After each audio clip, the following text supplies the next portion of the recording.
plastic. Yeah.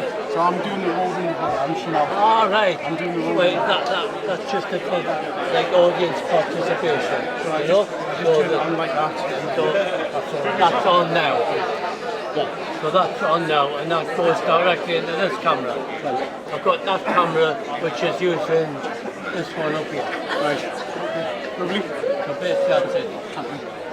Yeah. I'll go stand at the back somewhere. Right, ladies and gentlemen, good afternoon. Very warm welcome to the Tyneside Irish Centre. Your guest of honour is here and will be on the stage in a couple of minutes. Health and safety.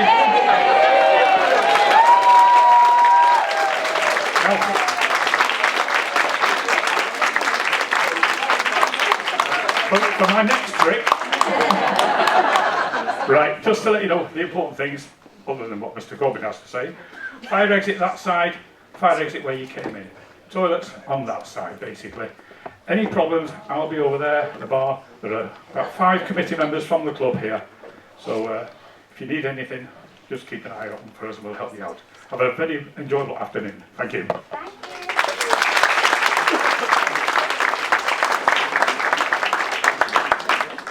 Thank you so much, and thank you to the Irish Centre for hosting us. It's very short notice and giving us such an amazing welcome, as they always have done, to Left Projects. So I'm Jane Byrne. I am an independent, formerly Labour councillor, who actually covers this area. And I'll be speaking very briefly today, and I'm also chairing. We also have with us Kath Davis, who is the former leader of the independent group of councillors and was the mayoral candidate in North Tyneside last May. And she's the leader of the North Tyneside Community Independents. And of course, we have Jeremy Corbyn MP. A giant of the Labour movement who's given us all so much hope. So we'll obviously be looking forward to what he's got to tell us. Before we start, I just want to give a shout out to Stuart Hill, who actually organised this event at very short notice, put an enormous amount of effort into it. Sadly, Stuart's been taken ill and he's in hospital at the moment. Everything's going okay. He's been messaging me regularly to make sure that I get everything right. But anything that goes wrong is definitely my fault, not Stuart's. But if I could just give a thank you to Stuart, because I know he'll be watching on the live stream.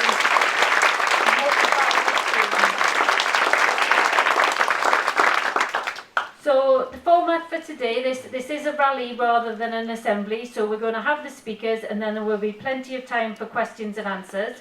But what we've also done as your party supporters in the Newcastle area is we've organised an informal assembly that will be taking place upstairs after this meeting. So plenty of opportunities to look at the documents, have your say and get involved. So anybody who wants to join us when this meeting's finished, please do. Right, so let's get started. So, as I say, I'm Jane Byrne. I was a Labour councillor for Monument for many years. I was suspended by the Labour Party because they objected to me objecting to benefits cuts. Apparently that's no longer a Labour value. So I always like to say that I didn't leave Labour, Labour left me. So where are we right now? The Labour Party has abandoned Labour values and is trying for a prize for the most cruel policy. Older people, disabled people, families, refugees, they really have something for everyone. In Newcastle, we have a Labour council that is struggling to provide basic services, thanks to a funding cut of 400 million since 2010. But because this is Starmer's Labour, not Jeremy's Labour, it is decided if it can afford to pay to host the Mercury Prize Awards, even if it can't afford to keep the City Library open on Saturday afternoons. Understandably, people feel abandoned by Labour and are turning to reform and the extreme right for answers. Fascism is on the rise. In Newcastle, we've had weekly anti-refugee protests since August, fuelled by far-right propaganda.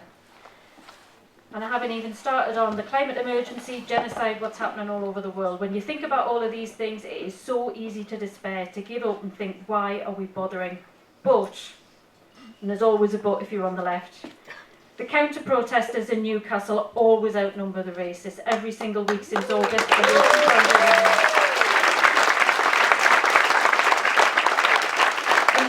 Tommy Robinson and Nick Tenconi came to Newcastle thinking they were going to find a home there. Thousands turned out to show them that the famous Geordie welcome does not and never will extend to fascists.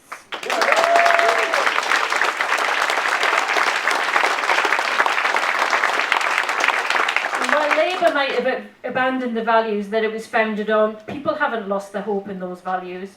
Socialist values and policies, fairness, justice, caring for each other, public ownership rather than private profit, they are popular. And every resident who tells me that they're tempted to vote reform is actually giving me an invitation to give them something better, and that's what we're going to do. Jeremy Corbyn, whose leadership of the Labour Party gave a generation hope, is still fighting for social and environmental justice, and so are all of us. 800,000 people signed up to hear more from your party, 50,000 have joined, and in Newcastle we've got over 150 people in our informal network, all Labour lefties like me and many new activists who are eager to make a difference. We're all excited about creating a new party from the ground up, a party that is not just for the many, but by the many, genuinely democratic and committed to putting power where it needs to be, in the hands of ordinary people. So let's get started. Thank you.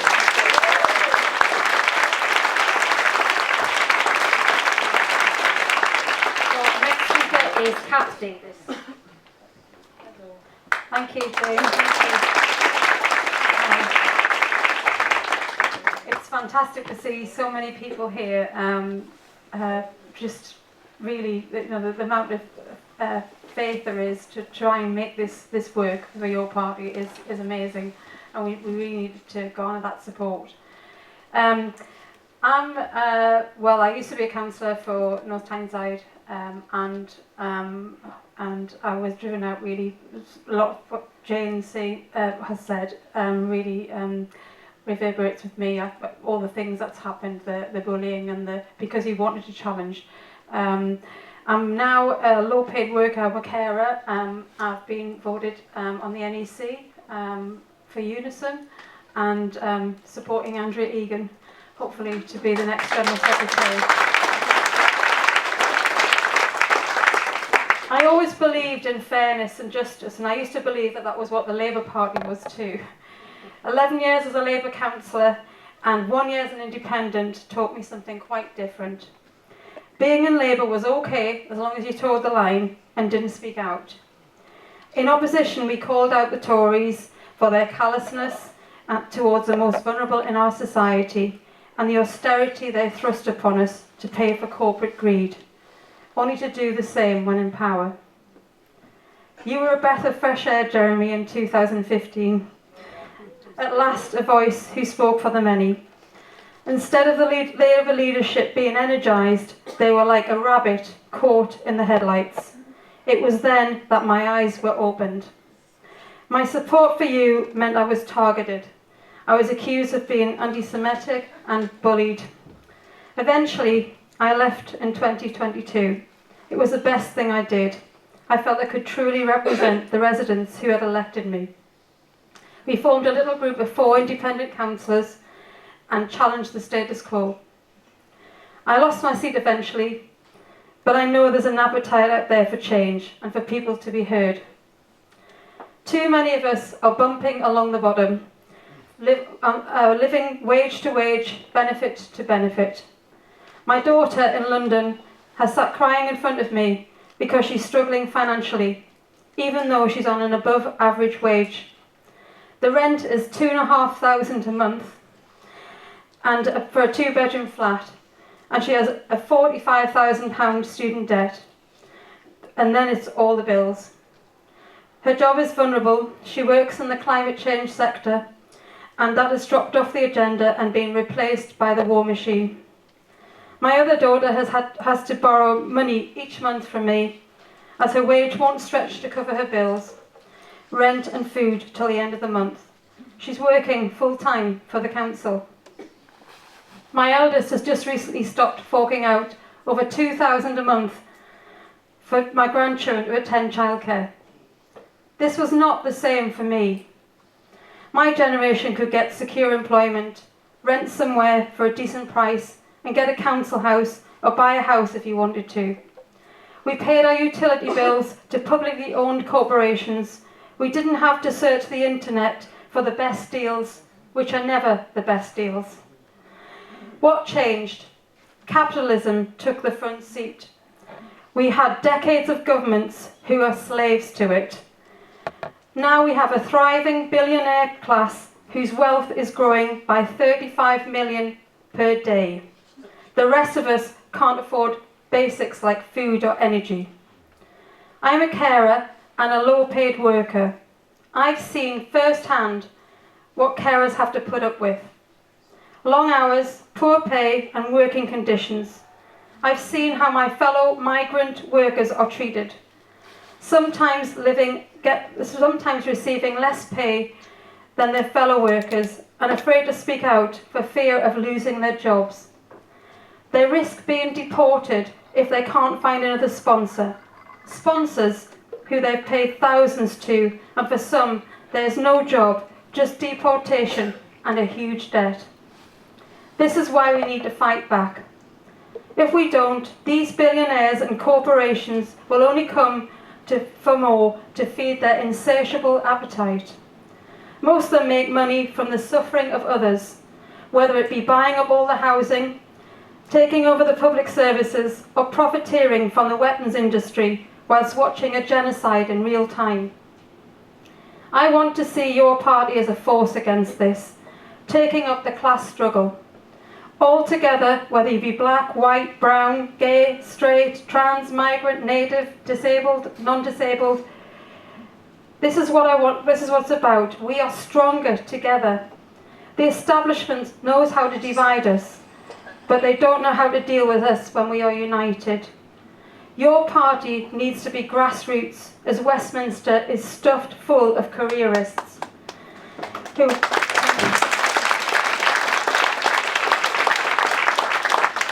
haven't got a clue what it's like to live week to week. Recently we've seen socialists win, whether it be Catherine Connolly, elected in Ireland, Zohan Mandani in New York, and here I want to see a grassroots member of Unison like Andrea Egan win the post of General Secretary. This is our opportunity to strike back and secure decent lives for our future generations. We need to organise and make this happen. On Tuesday evening in Churton Social Club at the North Tyneside Community Independence, we'll be discussing the 4 founding documents, as well as a proposal to become an affiliate with your party. We need to be strong, we need to take on the establishment, and we can do it with your party. Thank you.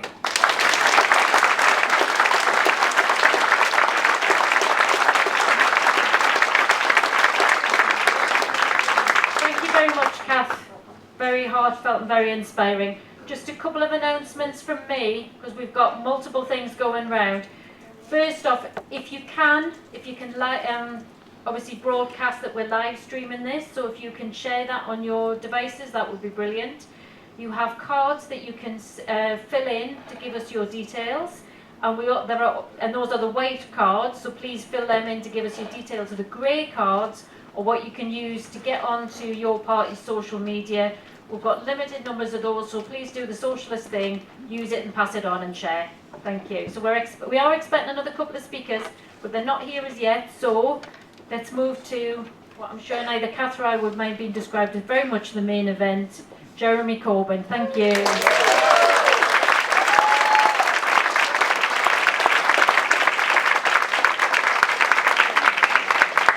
Thank you very much, and thanks for the introductions and what we've heard already. And first of all, a message to Stuart, who's not here because he's in hospital. If you're watching this, get well soon.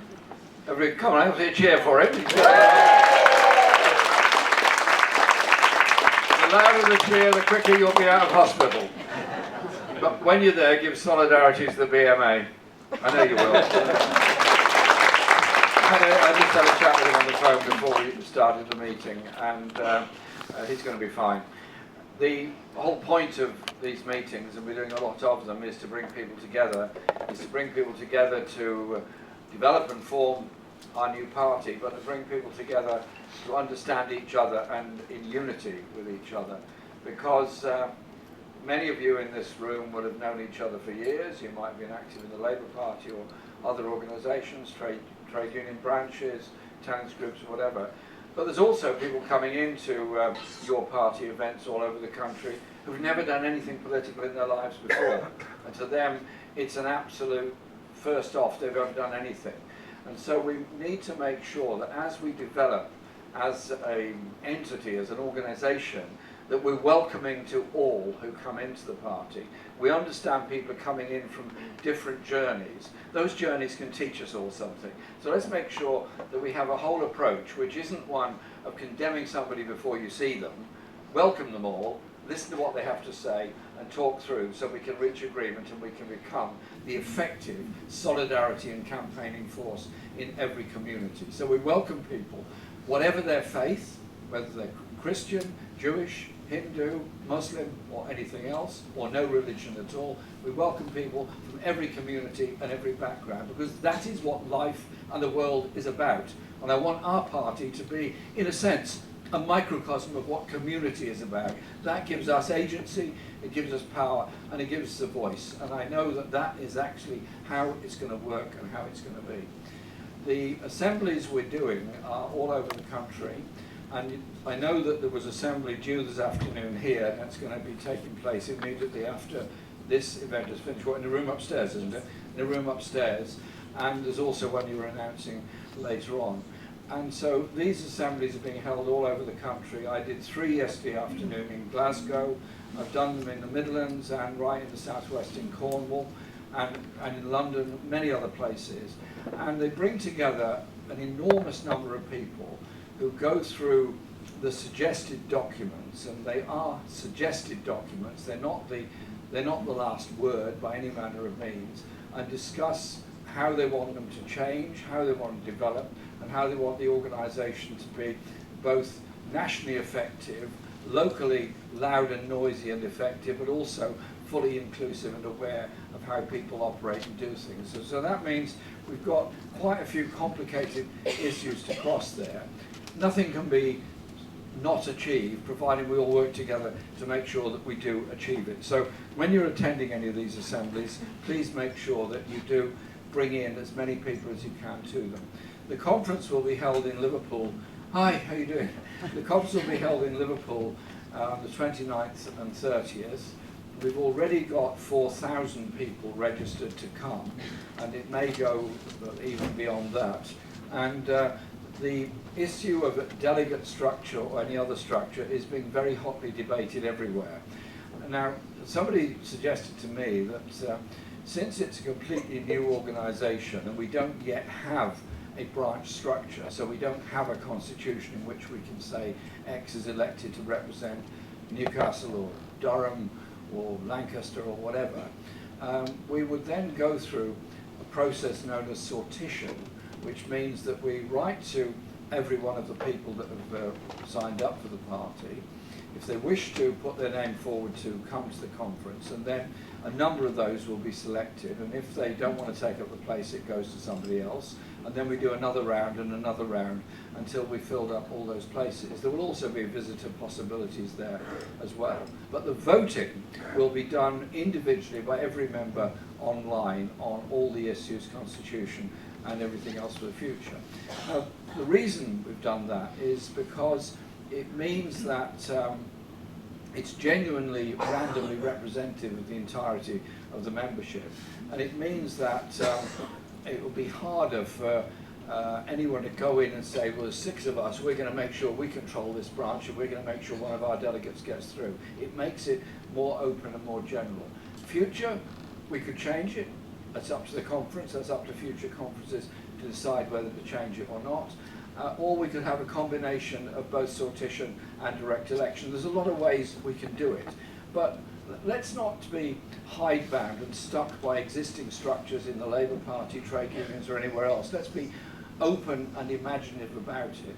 And also remember that a younger generation often doesn't think in terms of conferences and delegate structures. They think much more in terms of the immediacy of communication, social media and everything else, and we've got to be aware of that. And so we can't just ape whatever's gone on in the Labour Party, certainly during the entirety of my lifetime. And I have to say that as one who spent my life in the Labour Party and held every position there ever was to hold in the Labour Party, my first one was collecting subscriptions on the streets, and my last one was leader of the party, and I did all the ones in between.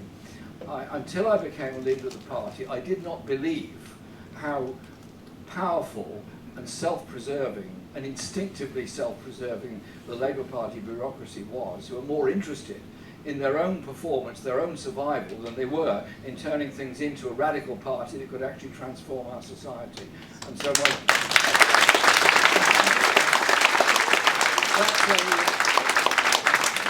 an utterly shameless plug for my book that's coming out, which will be discussing a bit more of these things. And so we've got to think very carefully and very seriously about how we develop and achieve all of these things. And we do it. Why? Because we absolutely challenge the poverty, the injustice, the inequality and the cruelty that exists within our society. Why? In the 21st century, in the 6th richest country in the world, we've got so many rough sleeping homeless people all over the country. Why is it you go to any train station anywhere in the UK, the first thing you meet is somebody trying to collect money to get into a night shelter? And I memeet them all the time, and you sort of go through what their lives are, what their problems are, and it's tragic, it's sad, it's awful. People have had bad luck, been let down by people, but above all, it's the safety net and the security that's supposed to be there for the welfare state that has just disappeared. And many people fall through these gaping holes in the welfare state. One of my next door neighbours is moving house, and he's cleared everything out of the house. And when he was clearing out, he came across something he thought I would like, because he dropped a note, dropped it through my door. And he said, "You like history, so I'm sure you'll like this thing."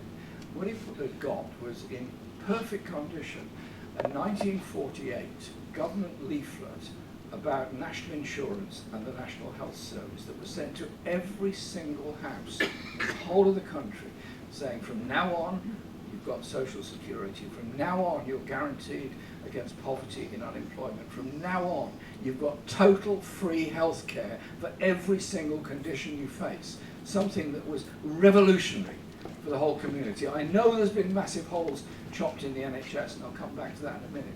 But that was an historic moment. Why and how was it achieved? Was it because a few MPs sat around in the members' tea room and said, "Oh, it'd be a good idea to have a health service"? Well, yeah, let's have a health service. I don't think so. I don't think so. I think it started from the principles of working class solidarity in South Wales, in the North East, in Scotland, in the English Midlands, and so on, about how you provide services for everybody. And Nye Bevan always said that the NHS owed more to Tredegar than it did to anywhere else because of the miners' welfare system that they worked in the South Wales coalfields. So we've got to remember where we come from. And by the way, next year is the anniversary of the centenary of the general strike. There's going to be the Cramlington train crash. It's going to be put on at the theatre. I've got the leaflet. I've got the leaflet. There's some more up here. Hold it up, please. Another shameless plug. Please support this venture and support the ideas behind it, because it's not just remembering the history of the general strike, it is also about learning the lessons and the achievements of the general strike, because it did achieve an unprecedented level of community organisation to run things. And there's a lot of other events going around in the country. And so through our Peace and Justice project, we're going to be offering to advertise events all over the country as part of it and promote people to come to them and come to those discussions. And it'd be an ideal thing for your party to do in different places, not just out of history but out of other things as well.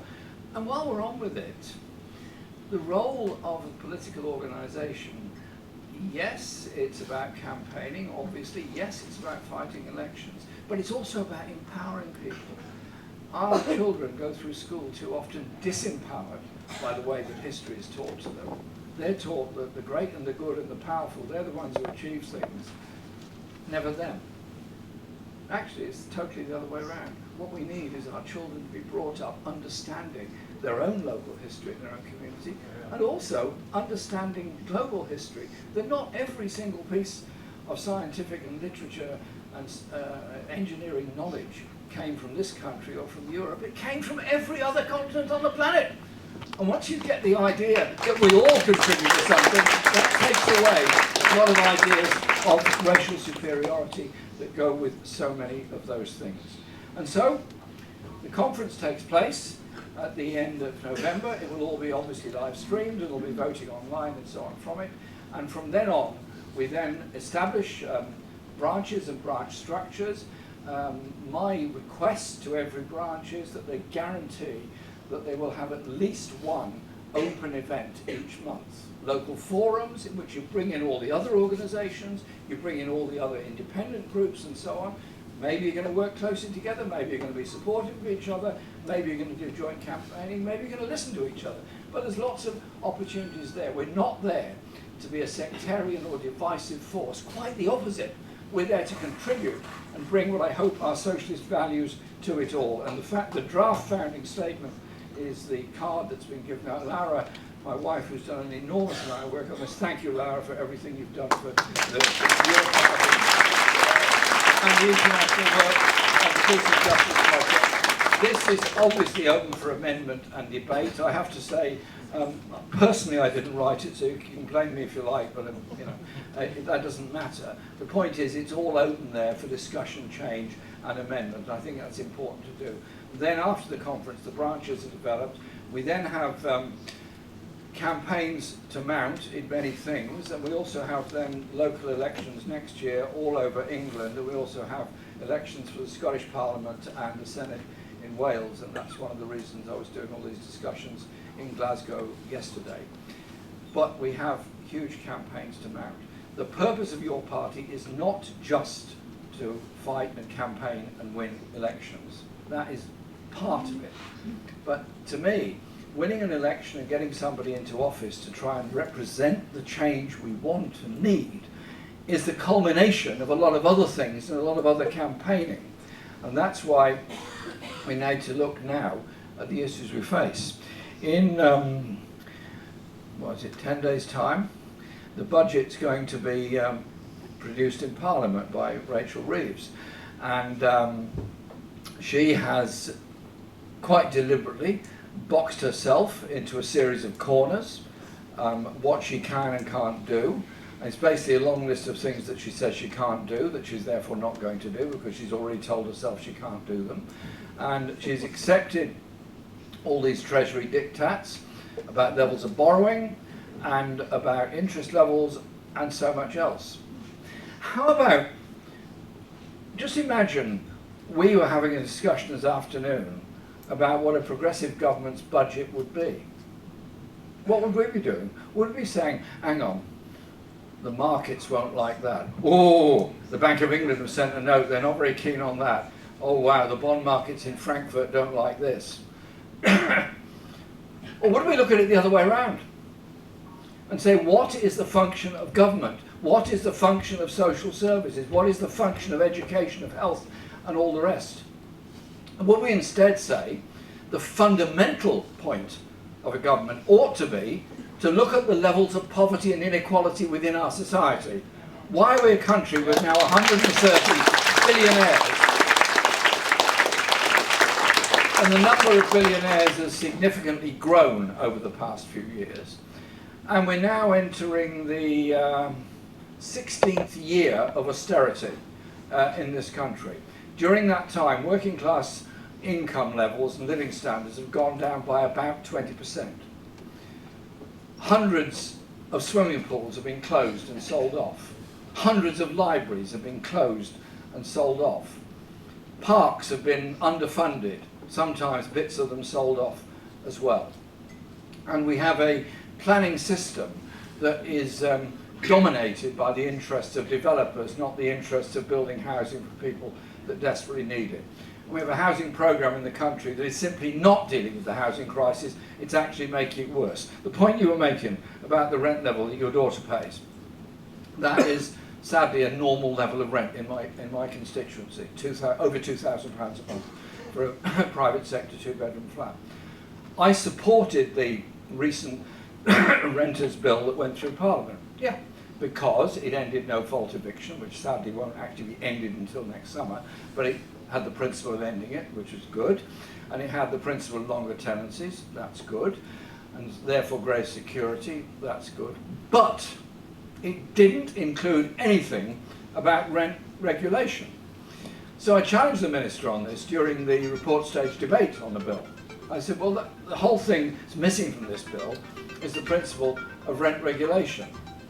And he got all pompous on me and said, well, the honourable member's been here many years, he should understand more about the market. Yeah, I understand plenty about the market, that's why I raised the question. And I said, look, what is lacking in this bill is rent regulation. And he said, that would prevent investment in the private rented market. And he then went on to tell us how Lloyds Bank and a number of others are now buying into the private rented market. Well, the last time I looked, Lloyds Bank wasn't one gigantic charity. It's not a charity that's buying houses in order to rent them out cheap to people. They see it as a way of making money, and that's why they're not prepared to regulate rent, because they know these people that dominate our political thinking are going to make a great deal of money out of the private rented sector. And it then went on to say, the challenge is also to raise the number of council houses that are built, and instead we now have a process where in London the Mayor, Sadiq Khan, has just reduced the social housing threshold of every new development to 20%. In other words, only 1 in 5 of the flats that are being built will be for what I would call a council house level of rent. The rest will be some fantasy world of commercial rents, of what they so-called affordable rents, and so on. And they defend this policy by saying, well, the building industry won't build them unless we do it this way. What? The building industry will build anything if you pay them to do it. They don't particularly care what they build. They are builders. And so if you do what previous governments did in the 40s, 50s and 60s and well into the 70s, when they simply said, we need far more council housing, therefore we will either have a publicly owned or a privately run building industry, but we will tell them what we want and we will pay them to do it. Instead, we moved into this really bizarre world where we hand over whole swathes of land to developers and then let them negotiate with us what they will build. What's the result of that? Very few council houses being built, far more private sector developments, and sky-high rents in the private rented sector. Why are they so afraid of actually challenging the vested interest in housing and instead putting up with very high housing costs, often very poor quality developments, a vast number of people living homeless, and a lot of people living very overcrowded in existing council or housing association property? The mental health crisis isn't something that happened on its own. It's a combination of events. It's a combination of stress, of poverty, and yes, there are physical illness aspects to it too. And so we just need to think about what we're doing in our society. If you've got 3 siblings you're sharing a bedroom with, one small bedroom, and there's not much communal living space for the rest of the family, then is it surprising those 3 kids find it hard to do their homework together? Is it surprising they get stressed? Is it surprising when one gets ill, the other 2 get ill? It's overcrowding that causes so many stresses and problems within our society. So why can't we have a budget that says we're determined and dedicated to deal with the housing crisis for the interests of the people in housing need, not those that make profit out of it? And there are so many other areas of the budget that I would love Rachel Reeves to concentrate on. If you look at the issues facing the National Health Service, I am totally, passionately, absolutely in favour of the National Health Service, publicly owned, free at the point of need for absolutely everybody. That's the whole principle behind it. The Health and Social Care Act, which was passed by the coalition government, deliberately was underfunding the health service and at the same time selling off whole sections of the NHS to different contractors to come in. And so the contractor comes in, invited in by law, because that's what the health authorities are required to do. A service is handed over to them. What do you get? Profit taking, worse service and lower wages. The lab technicians in my area were told recently that last year actually, they were told that they were going to be handed over to what I was told was an absolutely brilliant company that would run the lab technician services for the whole of North London. I was very sceptical about this and indeed opposed it when it was put out to consultation, and so I think this is unnecessary and not a sensible thing to do at all. A year later, there are problems in the running of the service, wages have been lowered, and strike action has been undertaken by the unions quite correctly to defend their wages and conditions. Why are we handing over an efficient, effective public sector service to the private sector, knowing what the consequences would be? The consequences are the profit that's being taken out of the National Health Service. On an every week that we live, £10 million in profit alone is taken out of the National Health Service.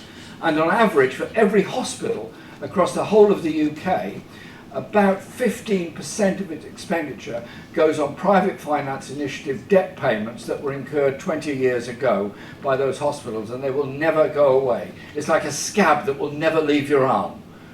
So John McDonnell and I discussed all this before the 2019 election, what we'd do about it. His view was that we would have to effectively nationalise the PFI, take it into the Treasury, get rid of the private sector from it, and take the burden of debt away from the local hospital so it could fund services rather than fund financial speculation, which is what happened in the first place. And these things are possible. And then we look at the issue of social care. Now, there's something that's sort of one of these certainties in Parliament. At the start of every new session of Parliament, the government makes a statement about social care. They all say it's a problem. Okay, great. We heard that 5 years ago, but it's clearly still a problem. And something has to be done about it. Wonderful. And so we're going to have another commission of inquiry, which will always conveniently report after the next election. So we're now in the fourth or fifth phase of these endless inquiries. They know full well there are huge demands for social care. They know that social care is usually the biggest item on any local authority budget, and they know that they can't afford it in its current form. They also know, in large part, it's a privatised service. They also know that when you have a member of your family or a close friend that obviously needs help and care and support, and it's simply not available in the quantity or the quality that's needed for every one of those people, it always ends up with another member of the family giving up work in order to try to care for somebody, and it's nearly always women that have to do that. So what we're doing, instead of properly funding social care, we're basically saying that cost of it is going to fall on the poorest families to deal with the social care needs. Why can't we have an ambition as a society and be really determined about it, saying we will develop a care service on the equivalence of the National Health Service so there is care available for all who need it at the point of need? It seems to me it's this total lack of ambition by the Labour Party in government to achieve any of those things. And a background to all this, of course, is, remember I don't know if you watched it closely enough, it might have been too terrifying for you, was when Liz Kendall announced that she was going to be looking at the levels of expenditure on disability benefits. I thought, what's coming up here then?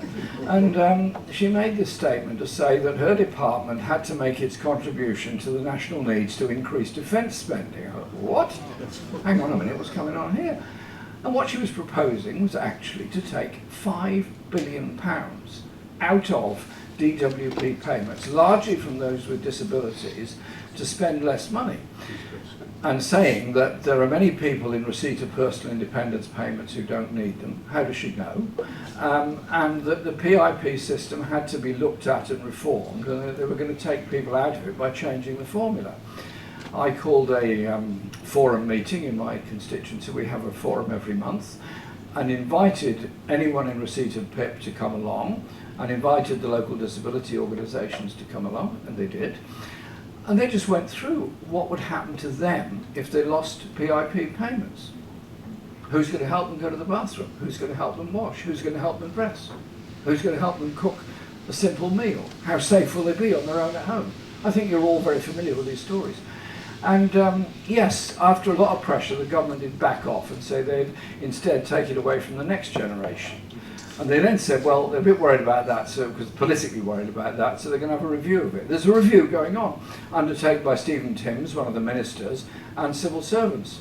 I've got a suggestion of a much more useful and more democratic way of looking at it. Don't look at it from the basis of how much money you can take out of the DWP. Look at it instead from the point of view of the needs of the community and people with disabilities. And we, your party, a lot of members, a lot of supporters, a lot of other local groups, a lot of members and supporters. How about we use the knowledge of our members who are in receipt of disability benefits to form a commission to make our own policy proposals on it, so the voice is there of the people with disabilities from making that policy. And that's something you could do locally and with every community. I think of all the brilliant people in Unison that deliver social care. They know about those kind of things. So the whole point I'm suggesting is that we as a party need to approach this budget on the basis of the needs of the people across this country.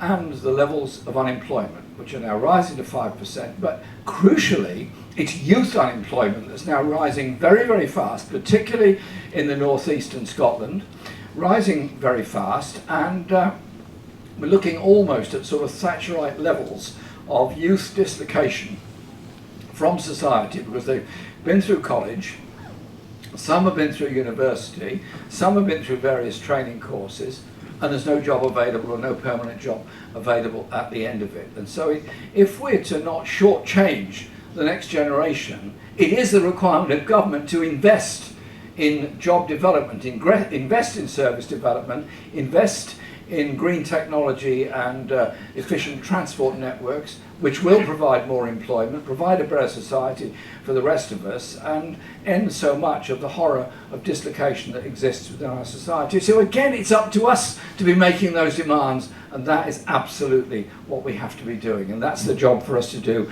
in every community and every locality across the country. They're proposing to spend 13 billion a year more on defence.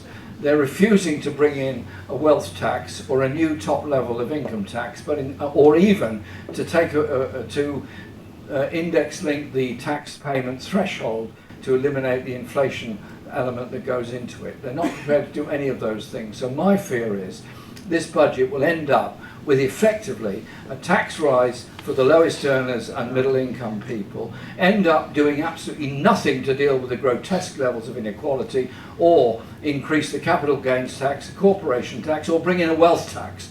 A change in capital gains tax and a wealth tax could bring in £36 billion a year, which would have no damage whatsoever to the poorest people in this country, but would provide the resources to properly fund education, properly fund local government, and deal with the inequalities like the two-child benefit tax and so much else. And so these are the areas we need to be looking at. And so our party is there to achieve all of these things. As you said earlier, there are huge issues around the world that we are all passionate about. And I've been more disgusted than ever in the past 2 years in Parliament with the way in which both governments have carried on supplying arms to Israel, knowing full well that those weapons are going to be used to bomb people in Gaza and commit acts of genocide. I went to the International Court of Justice in The Hague for the hearing of the application by South Africa to get a declaration of genocide against Israel. And I'm sitting there in the court. There was a very small visitors area or guest area, and I was asked to go by the South African government. They said, would you come and observe it? And I said, I'd be delighted to. So I went over there to observe it. I was sitting there listening to absolutely brilliant presentation by the South African team of lawyers, absolutely first rate. You couldn't fault a word of it. And I'm sort of looking at the ceiling and think, wow, this is a country that we all campaign to lift the yoke of apartheid from. And the people of South Africa suffered grievously in overthrowing the apartheid regime, which they did. And they have the bravery to go there to get this declaration. So I just say thank you to South Africa. They're an example to us. I was in South Africa last month with Dr. Mustafa Barghouti, as a Palestinian friend of mine, and we were doing public meetings all over, and they were recounting the horror stories that went on during apartheid, and they were horrific. People killed, the attacks on people, the uprising in Soweto and so many other places. But one meeting they said, what you and Mustafa have said is great, absolutely true, we agree with you, sir. But we never got wholesale bombing of our towns and cities. We never got that degree of bombardment. The Palestinian people have had nothing but carpet bombing of Gaza for the past 2 years, and that bombardment has unleashed more explosive power than both nuclear weapons did on Japan at the end of the Second World War. Think about that. The tiny Gaza Strip absolutely pulverized by all this. And throughout the whole of that period, Britain, our country, has been supplying weapons to Israel, sharing security information and using RAF bases in Cyprus to facilitate the overflying and the bombardment of it. It's a disgusting and disgraceful shame. And in 100 years' time, when they write the history of the 21st century, they'll be saying, what were you all doing? Watching on television a genocide going on against the Palestinian people. And so the only reason we've got, I couldn't call it a ceasefire, but some degree of movement on this has been all those brave people all over the world that have marched and demonstrated on it and shown their voice on it. And we will obviously all carry on doing that, because we also, as your party, need to be the party for peace, the party for spending less on arms and more on investment and aid. Yeah. And also look at the refugee issue for what it is. We are witnessing thousands of people drowning in the Mediterranean every year, thousands of them. Quite a lot dying in the Channel as well. And then we have Tommy Robinson and his cronies attacking asylum seekers in hotels. And we have the growth of the far right all over Europe saying that their living standards are threatened by these people who are victims of wars and human rights abuse and so much else themselves. They're going to say, well, what was going on in your heads at that time? Because this country is very good at patting itself on its back and saying, we did the right thing in the 1930s in opposing Hitler. Yeah. We did the right thing there, supporting the right of refugees to come at that time. Well, actually, it wasn't as good as they claim it was, but they did support it. And now what we're doing is saying that somebody who comes from Africa, Iraq, Afghanistan, and so on, is not meritorious of any kind of support or help. There's something gone badly wrong with our humanity and our psyche of humanity in the way that we discuss and debate these kind of issues. I don't look upon refugees and asylum seekers as enemies. I look upon them as tomorrow's neighbours, tomorrow's doctors, tomorrow's teachers, tomorrow's friends, tomorrow's part of our community. And as you all know, when you, for example, take strike action at your place of work, you have to be united. Otherwise you've got no chance of winning the strike. At that point, you don't particularly care what the colour, the race, the language, the religion or anything is of your fellow workforce. The only thing you care about is that your fellow worker is going to be alongside you when you're taking that action to win something for the common good and the common collectivity.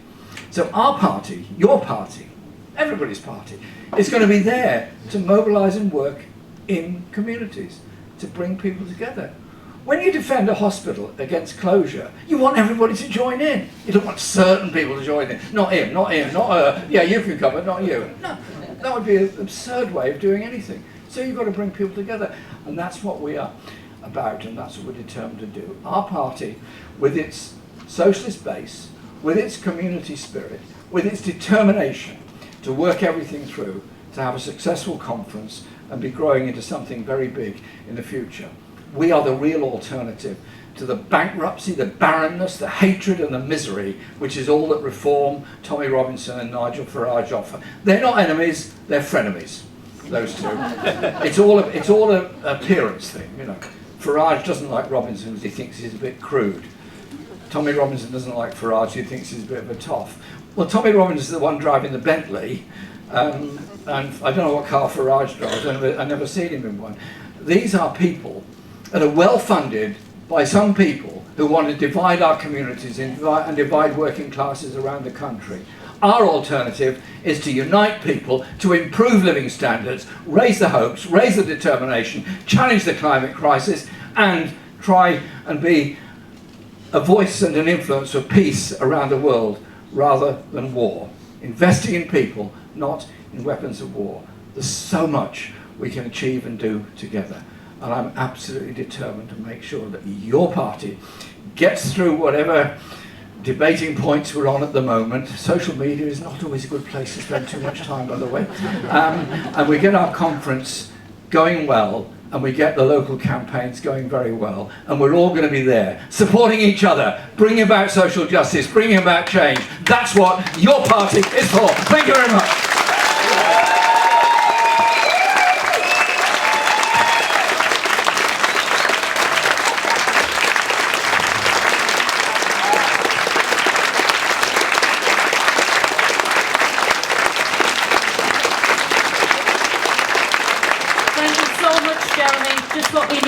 Today. I'm just going to take a pause before the next speaker to give a shout out to a couple of the grassroots activists that are actually campaigning against some of the things we've talked about. So we've mentioned that we have a weekly right-wing demonstration outside well, it's not an hotel, but they like to call it one in Newcastle, where Tommy Robinson, aka Stephen Yaxley Lennon, and his mates would like to say that they are defending women. Well, I certainly won't be looking for any far-right guy to defend me or anyone else, but the counter-protest happens every week. It's community-based, 11:30 on the blue carpet. Be part of it, and call out to all women in the audience. We are organising a Women's Solidarity March because we want to show that the threat to women does not come from asylum seekers, it comes from the far-right, so please sign up at the end.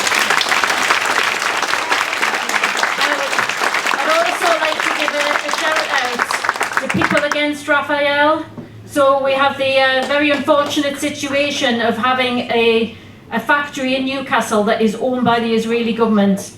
And People Against Raphael, local West End residents who do not want to be part of a genocide and fighting against it, have fought extremely hard to expose just what is going on there, to undermine the propaganda and to keep getting the message out. So please look them up, support them, because that's what we can do. Whatever's happening in the world, there are links to what we can do here, and that's how we're going to make things work.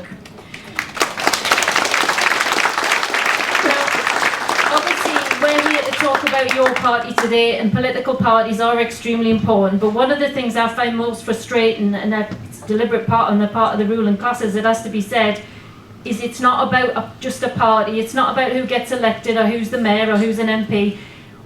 Everything that we have won, everything that the Labour Party, when it had stood for something, won, was won because of a movement, a mass movement of trade unions, of communities, of everybody. It is about the Labour movement always, not about parties. So I'm absolutely delighted to welcome Dave King from the RMT.